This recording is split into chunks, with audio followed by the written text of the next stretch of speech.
O diretor fez o meu filme preferido da vida, um filme que nunca sairá da minha mente, que parece ter respostas para muitas das minhas perguntas sobre poder e sobre tempo. Eu falo de Francis Ford Coppola e falo de O Poderoso Chefão, mas o vídeo da vez é sobre Megalópolis. Eu sou PH Santos, comunicador e crítico de cinema, e trago minhas reflexões sobre Megalópolis, filme de longa gestação, realizado na garra e na vontade por um dos maiores cineastas de todos os tempos. O filme tem Adam Driver no papel principal e tem um elenco de peso ao seu lado, com a Nathalie Emmanuel, Aubrey Plaza, Shia LaBeouf, Jon Voight, Giancarlo Esposito, enfim, tem uma galera, fora as participações especiais ali, digamos assim. Mas vamos lá falar sobre o filme.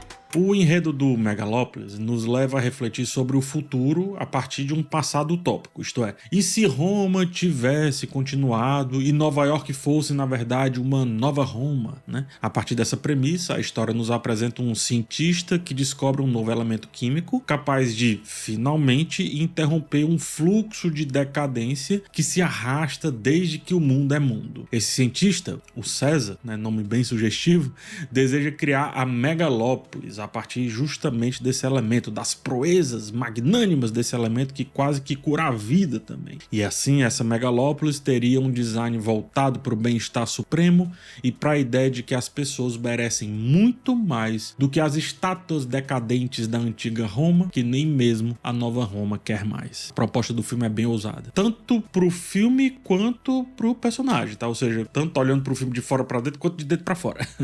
Coppola fez o filme com quase todo o financiamento vindo do próprio bolso, né, colocando ali um esforço hercúleo para que essa história existisse, e assim você consegue analisar o filme dessas duas maneiras. Não à toa, a partir dela, dessa ótica, ele explora temas como ganância, a relação do artista com o tempo, a perenidade, ou seja, a continuidade do artista, a dependência dos gênios em relação ao dinheiro dos pragmáticos e entre outros aspectos, como nossa realidade, ainda que não seja Roma nem Nova Roma, segue no mesmo caminho de decadência cada vez mais intenso, diga-se de passagem. Repito, é uma proposta ousada, porém, humildemente e com tristeza eu digo que não foi plenamente alcançada.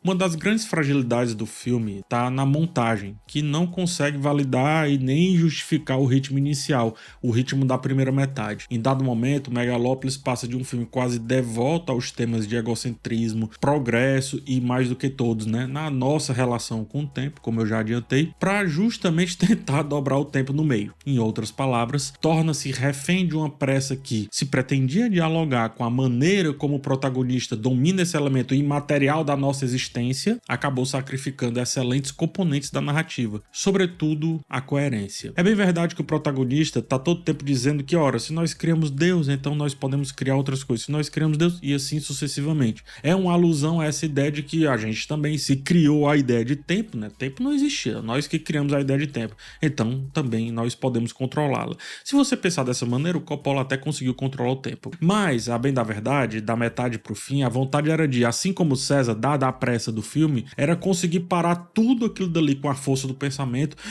respirar, ver um pouco tanto de coisa que está em tela e só daí seguir, para quem sabe entender de fato o que está acontecendo. Ao mesmo tempo, todas as soluções, independentemente do peso na trama que elas têm ou não, são jogadas. A montagem é tão frenética, tão alucinada, que divide a tela em um dado momento em 3 partes, para acomodar mais cenas que jamais são aprofundadas ou aprofundantes, que não constrói, o que eu quero dizer é, uma narrativa minimamente conectada, apenas distorcem a nossa noção de tempo a favor de um desfecho imposto, de um final forçado para caber e fim. Eu volto ao ponto. Se a ideia era mostrar como artista, nesse caso o próprio diretor, representado aqui no seu filme pelo César, se o próprio artista consegue manipular a duração da narrativa, se esse for o grande lance, deu certo. O erro, portanto, foi uma escolha. Mas com essa escolha, o filme rompe o acordo estabelecido com a primeira metade e leva junto a ela toda a sua sutileza. A bem da verdade, o filme já vinha perdendo a sutileza do interessante ato inicial há muito muito tempo. Desde que traçou paralelos diretos entre Nova York e Roma, chamando a cidade dessa fábula de Nova Roma, o roteiro nos poupa de refletir sobre o que realmente importa. Ele nos pede mais pra gente pensar sobre a relação do artista com a realidade, o que é de fato sutil por boa parte da trama, mas nunca vai muito além disso e migra pra outras questões que eu não sei se são as mais relevantes de todas não, de verdade. Me parece um pouco favas contadas, mas utilizando aqui algo que o filme utiliza, né? Fábulas contadas.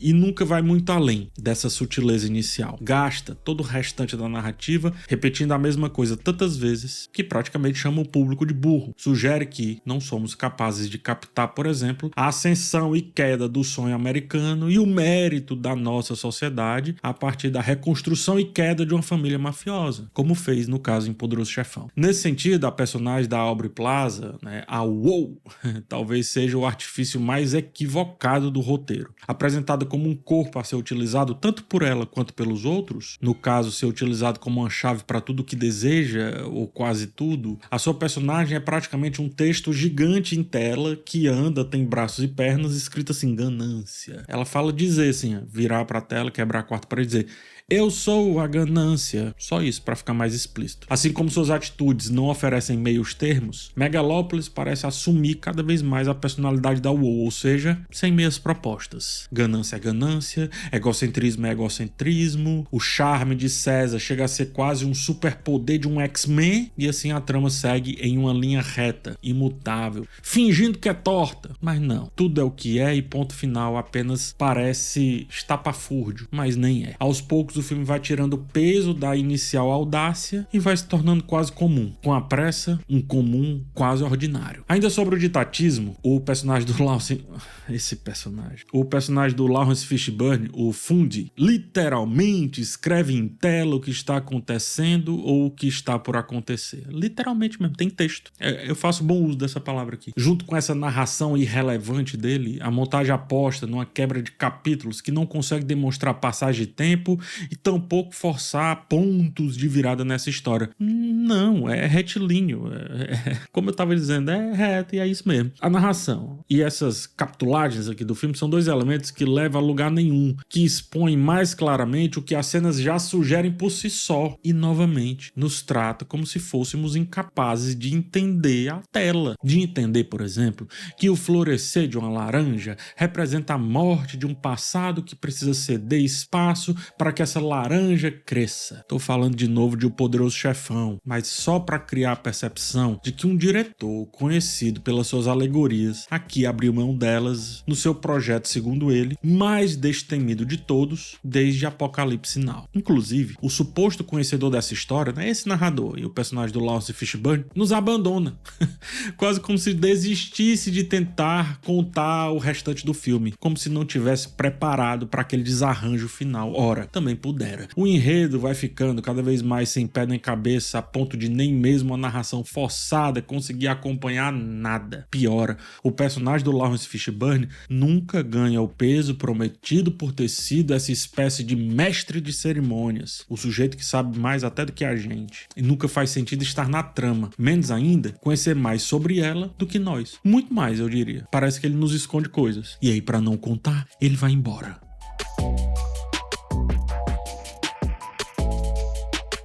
Apesar do didatismo, alguns temas interessantes surgem como lapsos que nem sempre são plenamente explorados. Quase todos recaem sobre César. César e os personagens, obviamente, que o circundam, mas que servem quase todos para validar o seu caráter. César tem um carisma do gênio excêntrico que a cada novo ciclo de avanços tecnológicos costumamos adorar. Já foi o Bill Gates, depois o Steve Jobs, agora mais ou menos ali o Elon Musk, e antes deles devem ter sido muitos outros. Verdadeiros gênios, diga-se de passagem, não esses mais afeitos à mídia, como é o César, por exemplo. A atuação do Adam Driver parece um amálgama de vários nomes que a gente conhece aí no mundo. possui o pragmatismo de um, o carisma midiático e performático de outro, a excentricidade exacerbada de quase todos esses. Essa performance dele surge como ele usa a capa, como ele coloca a capa, quase como se fosse um herói, assim como alguns surgem utilizando sempre a mesma roupa, como se também fosse o seu uniforme de herói, que sobe no palco para mostrar ao mundo o que o mundo não sabe que precisa, mas vai precisar daqui por diante e realmente passa a precisar, porque talvez ele tivesse certo em mostrar que a gente adora um progresso falso. Mas enfim, o Adam Driver constrói um personagem incisivo, agudo, que deixa claro o seu modo de viver. No caso, ele é a personificação do interesse. Tanto que apaixona-se novamente apenas quando redescobre o interesse, não o amor. Não necessariamente o interesse pela pessoa, mas pelo que essa pessoa lhe retribui. Essa pessoa, esse modo dele viver no mundo é quase como, sei lá, quase como se é feita uma moeda fiducial invisível. A visível, no caso ali do Crasso, né? Enfim, o personagem do Jon Voight, e a invisível, no caso da sua, não posso chamar de esposa, da sua companheira. A pergunta que César deixa é: para quem é esse progresso que ele tanto promete e para o qual ele tanto precisa de todo o tempo a seu dispor? O progresso é para quem precisa chegar a um hospital em menos de 5 minutos ou para que ele possa subir num palco e não ser mais achincalhado pela multidão discordante? Para que é esse progresso? Assim como os imperadores romanos, ele cria o que criava, como o Coliseu, por exemplo, para ser amado ou para que as pessoas amem a sua criação. César é quase na mesma medida uma crítica e um elogio aos grandes gênios que aparecem aí na nossa sociedade, mesmo que eles nem sejam tão gênios assim muitas vezes. Perceba como as criações de César são o oposto da sua personalidade. Ele é direto, pontiagudo, né, como eu disse, é dono de um caráter que fere mais do que é ferido. As suas criações, por outro lado, são obtusas, arredondadas, buleadas, fluidas. É talvez como César gostaria de ser, ou quem sabe como ele acredita que as pessoas o aceitarão, apesar da sua personalidade. Vocês vão ter que me engolir, é quase isso. Nesse ponto entra Cláudio. Cláudio é um personagem que confronta César em um embate de ideias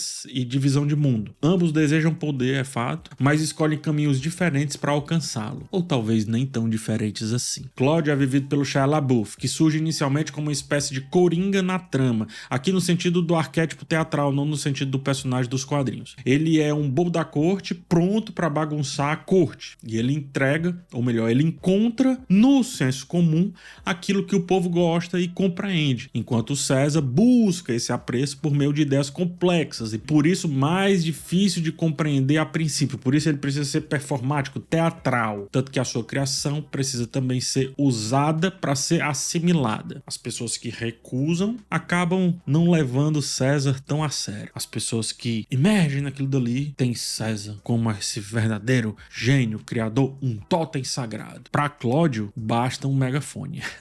Cláudio representa o político que ganha a plateia com o óbvio, mesmo que o óbvio não seja o necessário. César, por sua vez, fala o difícil, o que é complicado de entender. Cria um vestido transparente, por exemplo, mas pra quê? Tem algum motivo. É a mídia, né? Ou seja, ele pode até vir a falar o que o povo precisa, mas não necessariamente o que o povo consegue compreender. O contrário de Cláudio. Assim, os dois personificam essa ideia de que, por vias distintas, chega-se ao mesmo lugar, que no caso é o desejo de serem amados, apesar das suas criações. Um se apropria da vontade inerente, propondo assim uma utopia, esse é o César, o outro da voz popular, projetando, portanto, uma distopia baseada nesse falso progressismo que ele vende. Pro povo, César Cantinilla é a primeira metade do filme, aquele que fala com complexidade, com um rebuscado intrigante, que se questiona durante o processo e sai diferente do outro lado. Cláudio representa a segunda metade, quando o senso comum domina e um megafone parece ser suficiente para dizer clara e estridentemente o que as pessoas querem ouvir. No meio disso, o prefeito Cícero, aquele que não sabe o que fazer com o poder que tem,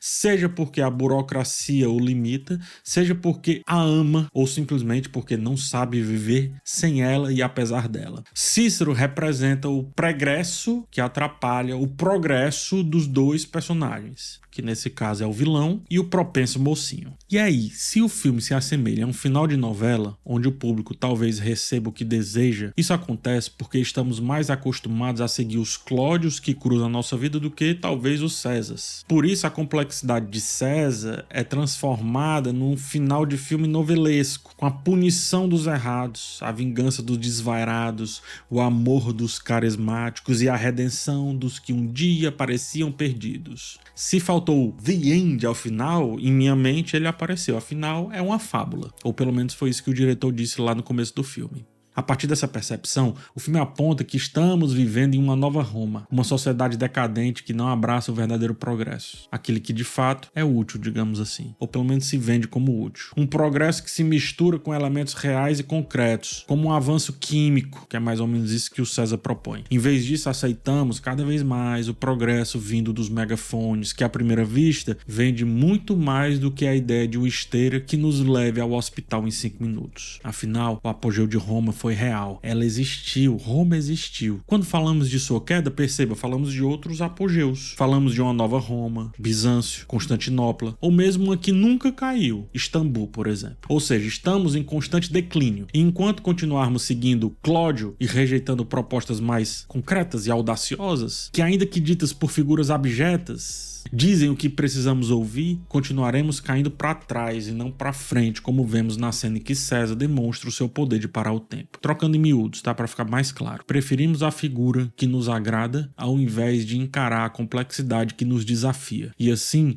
caímos desde o primeiro imperador até o último que, por mais que não use mais esse nome, ainda é um imperador. Portanto, o filme aborda a utopia de que um dia sairemos desse ciclo, tanto que, ao final, seu jeito disforme parece um sonho. Saber se estávamos apenas na mente desvairada de César ou na realidade proposta pelo primeiro segmento, talvez nem Francis Ford Coppola saiba. Mas, entre os filmes e séries que nos fazem questionar se tudo não passou de um sonho, são poucos os que conseguem responder muito bem essa pergunta. Poucos ou talvez nenhum. E não foi dessa vez que essa regra mudou. Não foi. Essa sensação final de que tudo poderia ter sido apenas um sonho é terrível. Terrível. Tão chula quanto Cícero. Uma pena. Megalópolis até combina com a megalomania que Coppola propõe para sua execução. O filme ele fala sobre como o financiamento é essencial para os gênios, mas tropeça ao trazer ou não trazer esse, que é um dos seus principais temas, para os holofotes. Perceba no texto, eu praticamente não falei sobre isso. Pior, não permite que o assunto mergulhe na sutileza. Pelo contrário, o torna irrelevante pela forma direta e simplista com que foi abordado. Não só esse, mas vários assuntos. Em relação ao filme, eu saio dele como a personagem da Natalie Emmanuel, a Júlia, que olha para César e se afeiçoa, mas nem parece saber exatamente pelo quê. A diferença é que para ela, isso deu certo em alguma maneira. Para mim não, infelizmente. Assim, embora Megalópolis seja audacioso em seus temas, em sua estética, ele falha miseravelmente na execução e acaba mais fragmentado e mecânico do que propriamente visionário.